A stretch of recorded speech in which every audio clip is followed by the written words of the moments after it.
ब्रह्मचैतन्य गोंदवलेकर महाराज त्याच्यावरती मी अभंग लिहिला आहे.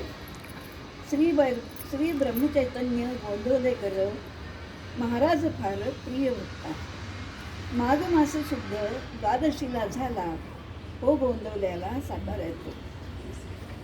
विठ्ठलाची भक्ती पंढरीची वारी प्रथा त्यांच्या घरी चालत असे. कुलकर्णीपण त्यांच्याकडे होते, काम करीत ते शेतीचे. गणेशरावजी घुगरदरे ते नाव त्यांचे होते गणुबुवा. राम नावाची ती आवड हो फार, चाले निरंतर रामजप. निर्भय वृत्तीचे आवडे एकांत, खूप बुद्धिवंत गणुबुवा. 9व्या वर्षीचं गुरुच्या शोधात, घर ते सोडत भक्तिभावे. पित्यास कळाले कोल्हापुरी गेले, परत आणले घरामध्ये. 11व्या वर्षी लग्न ते लाविले, चित्त नारमले प्रपंचात.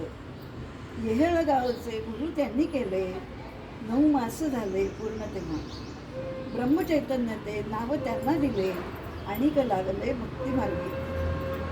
सद्गुरु माझे गोंदवलेकर, माझी त्यांच्यावर आहे श्रद्धा. रामनामाचा तो गुरुमंत्र मिळे, सार्थक झाले जीवनाचे.